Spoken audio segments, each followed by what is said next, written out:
이슈엔 상식 8호로 시작하겠습니다. 먼저 8월 특강입니다. 대입 논구술 빈출 시사 정리부터 보도록 할게요. 대입 준비하시는 분들 중에 우리 이슈엔 상식을 꾸준히 보시는 분들도 있으실 텐데, 사실 대입 준비하시는 분들이 꾸준히 뉴스를 챙겨보기는 쉽지는 않을 거예요. 그래서 주요 이슈의 맥락을 좀 짚어보시는 게 어떨까라는 생각이 듭니다. 자, 왜 대입 시험에서 이런 시사적인 내용을 보려고 하는지 그 얘기부터 보도록 할게요. 시사는 현상입니다. 이 현상이 어떤 본질과 연결되어 있는지, 이게 시사 이슈라고 보시면 돼요. 그럼 본질은 뭡니까? 여기에 대한 여러분의 가치관, 철학, 이런 걸 얘기하는 거죠. 근데 그렇게 고차원적으로 이해하시기보다가 이 혈안의 핵심적인 게 무엇이구나, 그 정도만 알고 있어도 되죠. 여러분이 전문가는 아니잖아요. 그래서 항상 이슈를 보실 때 표면적인 것만 보지 마시고 그 기저에 깔려있는 본질이 무엇인지 여기에 대해서 좀 정리를 하셔야 될 것 같습니다. 가톨릭 대학교에선 인종차별과 관련된 내용들이 제시된 적이 있었습니다. 그 인종차별과 관련해서 어떤 얘기들이 이어져 있었냐면요. 형식적 법치주의와 실질적 법치주의에 대한 논쟁이 있었습니다. 이 부분을 연결해서 이야기하고 있었죠. 그 내용에는 미국에서 과거에 흑백 분리법으로 인해서 흑인 여성이 백인 남성에게 버스 자리 양보 안 했다고 해서 이 벌금 냈던 사건이 있었거든요. 이 사건과 관련해서 이걸 연결시켰는데 내용은 간단해요. 법치는 뭡니까? 법에 의한 통치예요. 형식적으로 법치라고 하는 부분이 뭡니까? 이 부분은 법의 안정성을 추구하는 거라고 보면 되죠. 그러면 실질적 법치는 뭡니까? 법이 이 사회를 바르게 통치하고 있는 것인가? 그 논쟁을 보면 여기서는 법적 안정성을 추구했다면 실질적 법치에서 뭡니까? 법이 추구하는 정의, 모든 인간이, 모든 국민이 공평한 대우를 받아야 되는데 이 부분이 깨졌다는 얘기죠. 이걸 좀 다르게 보자면 형식적 법치의 경우 법이 더 위에 있습니다. 하지만 실질적 법치가 된다는 얘기는 뭡니까? 법이 아니라 국민이 위에 있어야죠. 자, 이와 관련해서 최근 이슈와 연결할 수 있는 부분들도 좀 있겠죠. 최근 사법부가 좀 시끌시끌합니다. 사법부가 그들이 요구하는 것을 위해서 재판 결과를 가지고 정치 권력과 흥정을 했던 혐의들이 나왔습니다. 현재는 수사 중이긴 한데요. 제대로 밝혀질까요? 밝혀지기 위해서는 법적 절차가 필요한데 법적 절차에서 수사에는 영장이라고 하는 부분들이 좀 필요합니다. 그런데 법원이 영장 발부를 안 해주고 있네요. 법원에 대해서 수사하려고 하는데 법원에서 영장 발부를 안 해줘 버리면 이거 뭐가 될까요? 누가 보더라도 의혹이 생길 수밖에 없습니다. 특히 국민들의 의혹이 커질 수밖에 없죠. 이 부분이 나랑 뭔 상관이 있냐? 자, 현상을 통해서 본질을 추구하는 게 뭡니까? 이게 학문이란 말이에요. 학문은 취업을 위한 기술을 배우는 게 본질은 아니거든요. 그래서 대입 논구술에선 이런 학문적인 자질이라고 해야 될까요? 그 자질을 보자는 거예요. 정확하게 얘기하면 자질이라기보다는 여러분의 태도라고 보시면 됩니다. 수동적으로 주어진 대로 열심히 외우겠다. 이건 대학 교육에는 맞지는 않거든요. 여러분이 능동적으로 사회 현상을 분석하고 여기에 대해서 적극적으로 내가 내 가치관을 가지고 대하겠다. 이게 학문하는 사람의 태도거든요. 그래서 대입 준비하시는 분들의 태도도 좀 바꾸시는 게 좋아요. 절대 수동적이어서는 안 됩니다. 자, 그런 이슈들도 있었고 다른 이슈와 관련해서 건국대학교에선 젠트리피케이션에 대한 문제가 나온 적이 있었죠. 젠트리피케이션의 해결책이 뭔가라는 이런 내용이었죠.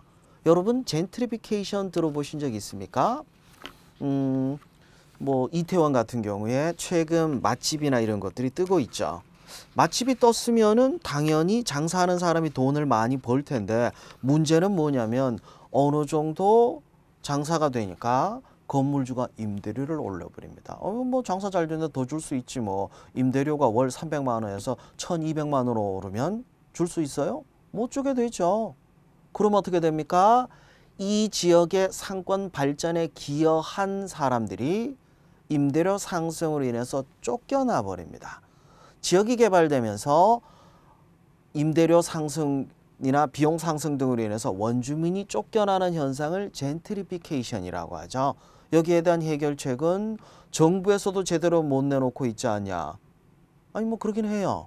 근데 이걸 왜 모를까요? 사회 현상에 대해서 관심을 가지고 있냐.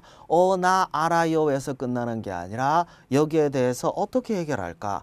나는 어떤 고민을 해야 될까? 이런 부분에 대해서 여러분이 한번 생각을 해봤으면 하는 게 바람이 아닌가 싶네요. 기술적인 부분의 경우에도 여러분이 유념하셔야 되는 게 이공계예요. 이공계는 그냥 연구만 열심히 하면 되지 않냐. 아니요. 여기에도 윤리라고 하는 부분이 필요합니다.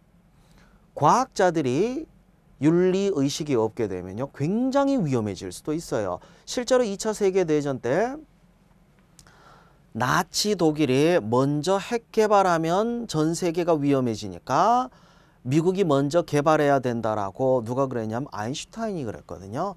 아인슈타인의 연구 성과를 바탕으로 해서 핵을 개발했죠. 그런데도 불구하고 막상 원자 폭탄이 히로시마 나가사키에 떨어지고 나니까 아인슈타인도 생각이 바뀌어서요. 이건 인간이 가져서는 안 될 무기구나. 그 이후로 반전 운동을 했단 말이에요. 과학자들의 윤리의식이 무엇보다 중요한 걸 보여주는 대표적인 사례가 아닌가 싶네요.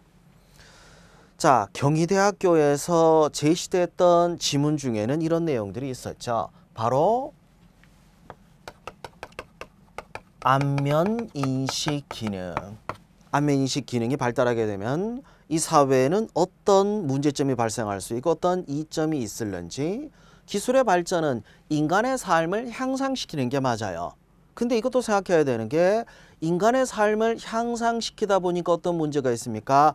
인간의 일자리를 뺏어버리는 경우들도 있죠. 최근에 인공지능의 등장으로 인해서 일자리를 잃어버릴까 두려워하는 이야기들이 있습니다. 전문가들은 창의적인 직업을 제외하고는 다 대체될 것이라는 이야기를 하고 있어요. 그러면 기술 발전이라는 게 잘못된 것인가? 뭐 영화 같은 데 보면 안면인식과 관련해서 부작용, 극단적인 얘기도 나오죠. 뭐 액션 영화 같은 데 보면은 안면인식을 이용하기 위해서 사람을 죽여서 그 사람의 시체를 가지고 뭐 문을 연다든지 뭐 이런 것들이 나오는 경우들도 있는데 그런 거 보면 좀 섬뜩할 때가 있어요. 이런 식으로 부작용이 발생될 수도 있을 것인가. 영화는 영화입니다만 여기에 대해서 연구를 하는 엔지니어로서도 직업적 윤리에 대해서 생각을 좀 해야 되지 않을까 싶네요.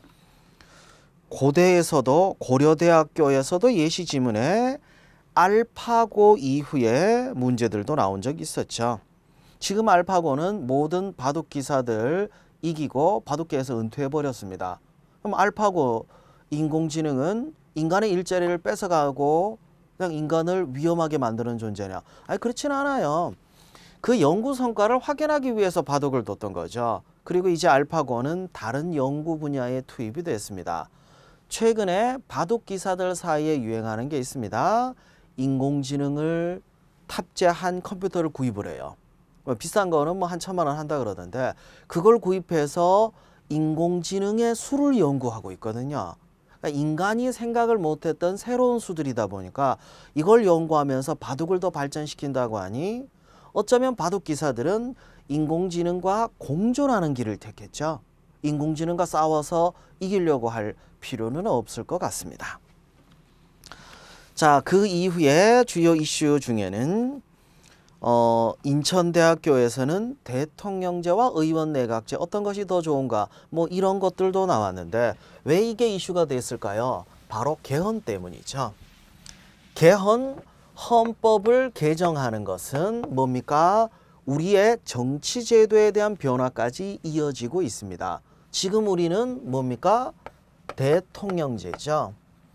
대통령제는 권력이 집중되기 때문에 위기를 극복하기에는 더 수월한 제도일 수는 있어요. 하지만 삼권 분립의 원칙이 잘못돼 버리면 이게 보면 행정부와 입법부가 극한 대립이 될 수도 있거든요.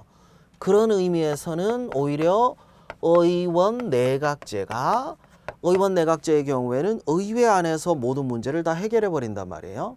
그러니까 지지고 볶고 싸우는 건 의회예요. 오히려 이 부분이 더 낫지 않을까 이런 논쟁들도 있습니다. 사실상 우리는 처음에 헌법을 만들 때 의원 내각제로 가려고 했었죠. 하지만 한독당 대표였던 이승만 전 대통령이 무조건 대통령제로 가야 된다고 우기다 보니까 의원 내각제에다가 대통령제를 섞어버린 좀 묘한 제도가 되어버렸습니다. 그러다 보니까 두 제도의 장점이 묶인 게 아니라 두 제도의 단점이 묶인 게 아닌가라는 그런 의혹도 좀 있거든요. 개헌을 할 때 물론 통치제도 이외에도 우리가 손대야 될 것들은 꽤 많기는 합니다.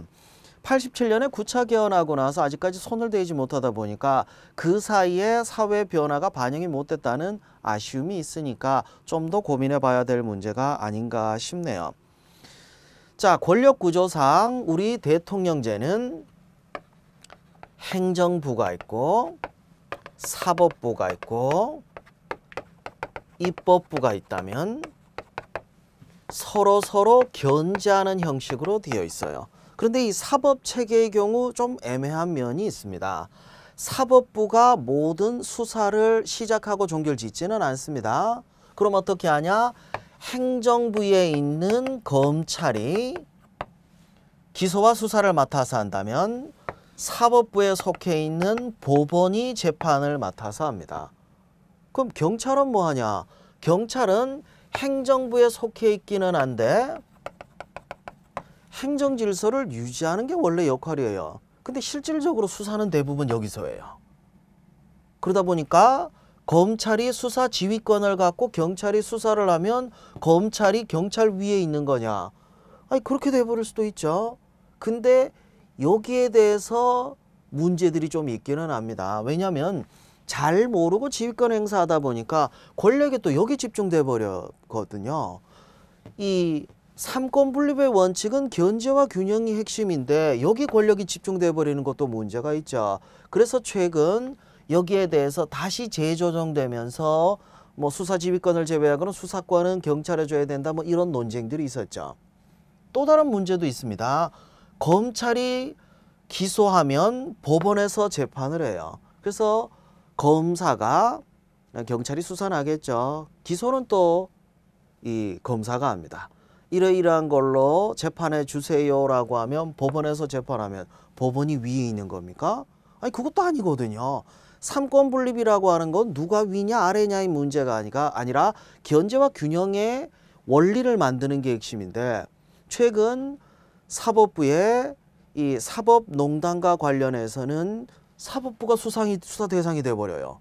근데 사법부의 권위를 위해서 그래서 안 된다. 이 안에서도 문제가 법원에서도 보수적인 고위 법관의 경우에는 절대 수사는 안 된다.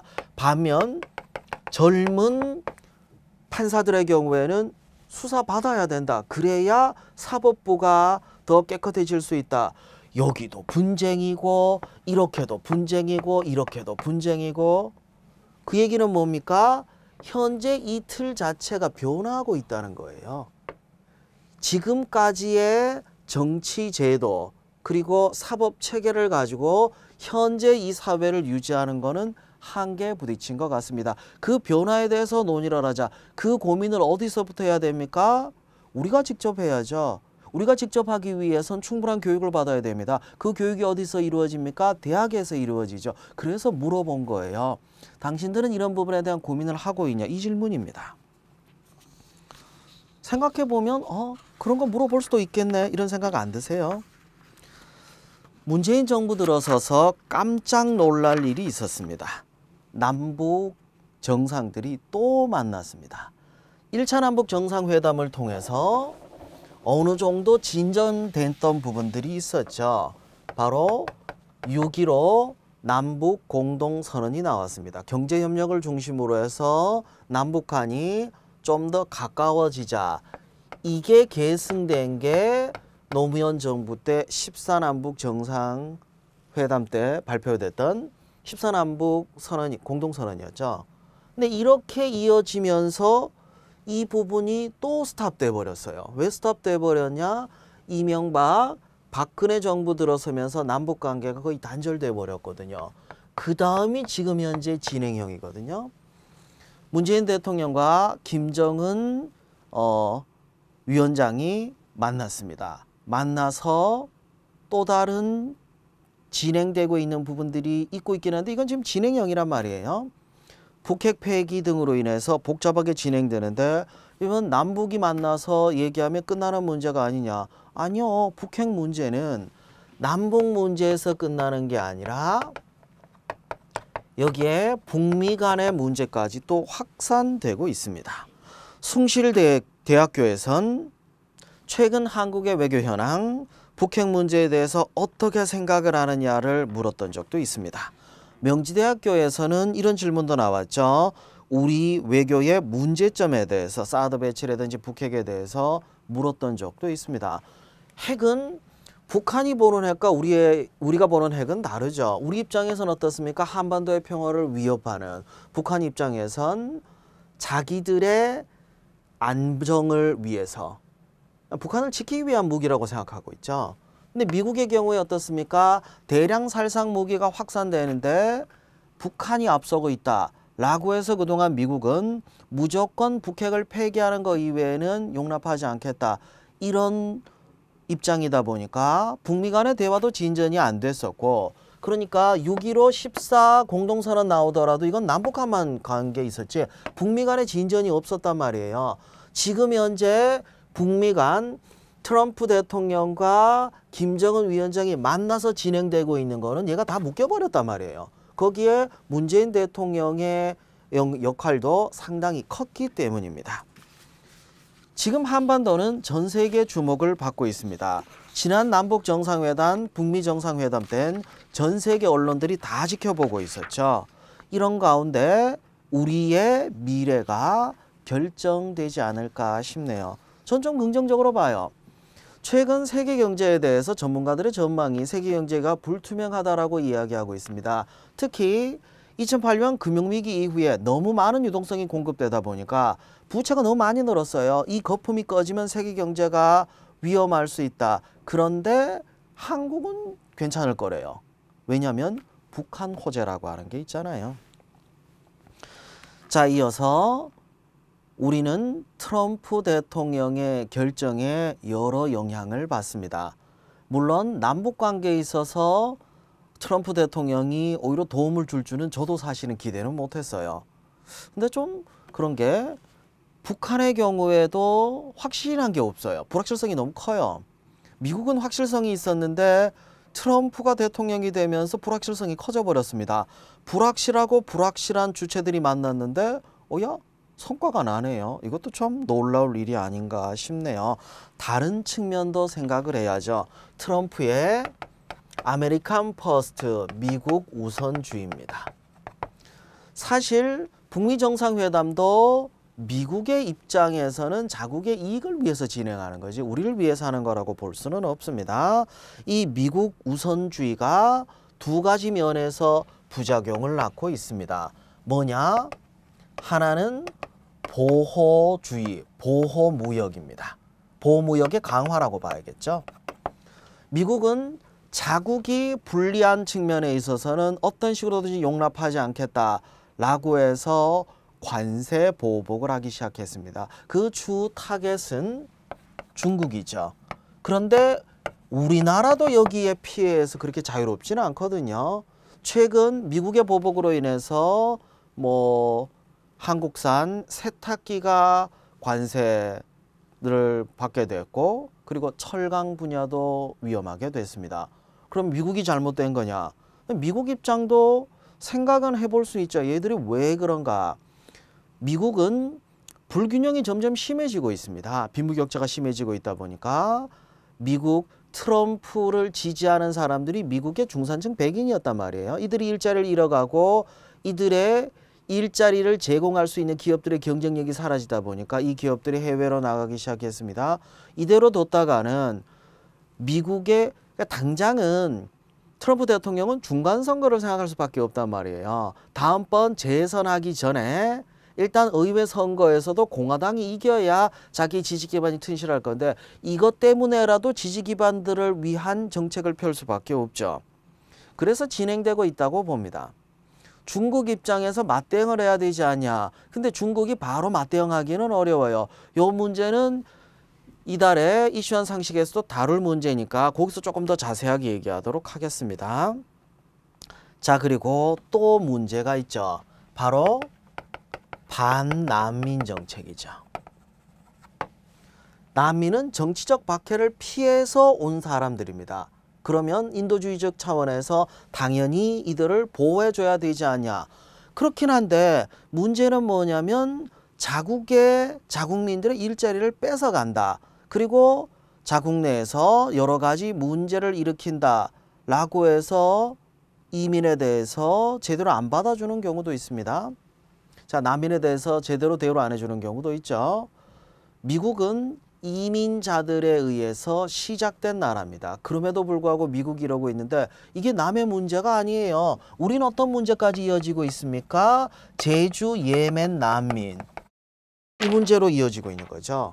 남의 일이 아니네. 당장 우리도 관련된 문제입니다. 자국민들을 위해서 이들을 규제하고 쫓아내야 되냐. 근데 정치적 박해를 피해서 자국으로 돌아가면 이들은 살아남을 수도 없어요. 그럼 인도주의적인 차원에서 보호해줘야 되냐. 참 어려운 문제인 것 같아요. 둘 중에 하나를 선택하기보다간 그 중간 지점에서 해결책을 찾는 게 현실적이지 않을까라는 생각도 드네요. 그죠? 자, 그 이외에 또 다른 문제들. 일단 경제보복 조치로 인해서 미국의 경제보복 조치로 미국과 중국 간의 무역 전쟁에서 그냥 끝난 게 아니라 우리까지 영향을 받고 있다는 거. 그래서 지금 참 복잡한 사정이 되어버렸습니다. 또 다른 얘기 좀 보도록 할게요. 한국은 OECD 국가 중에서도 노동을 참 오래 하는 나라로 유명합니다.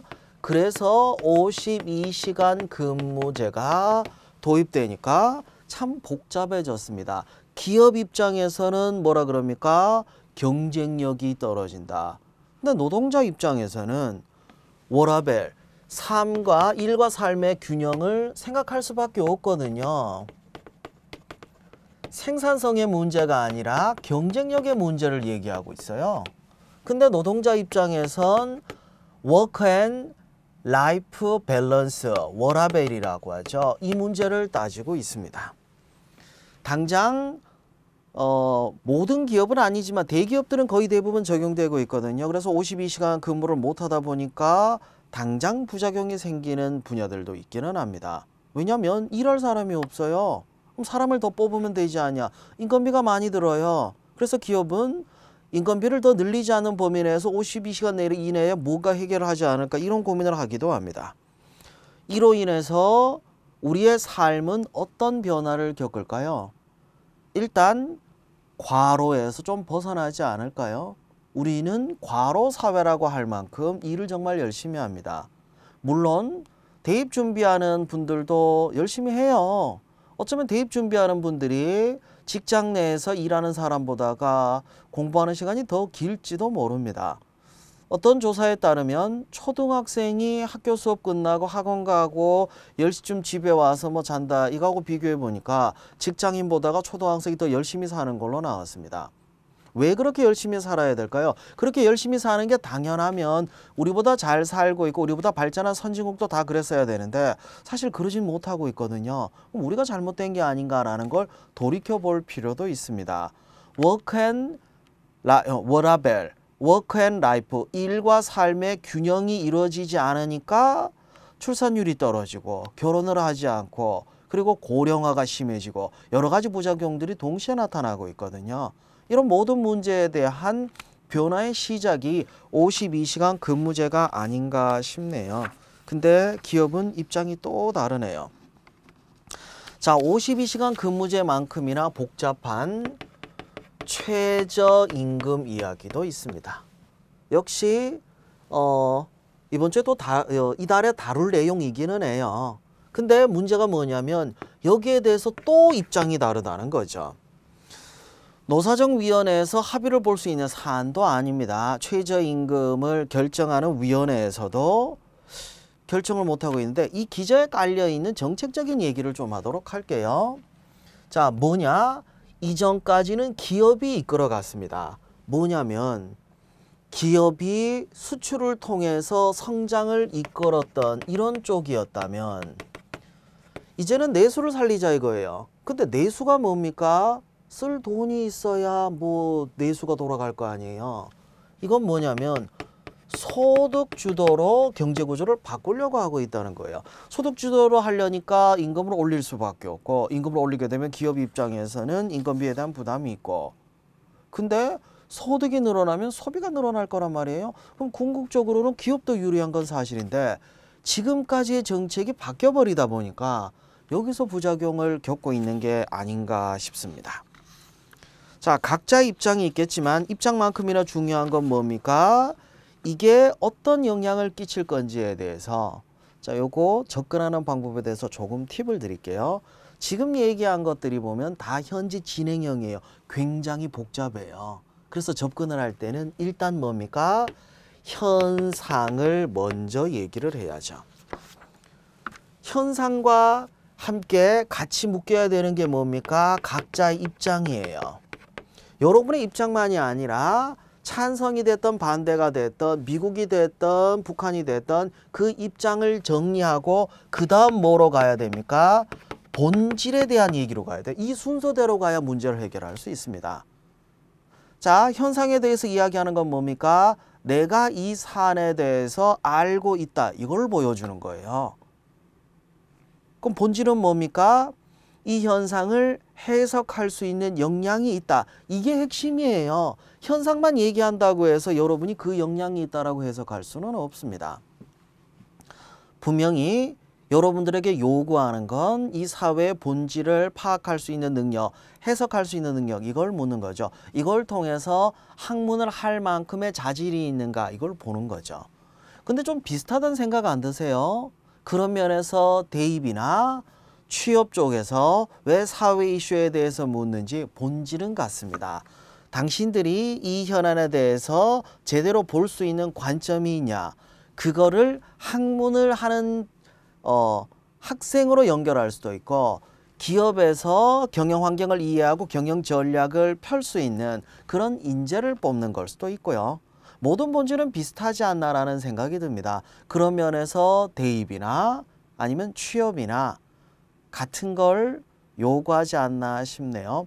요 관점을 가지고 접근을 하신다면 우리 이슈 앤 상식을 더 잘 활용할 수 있을 것 같습니다. 거기까지 정리해 봤습니다.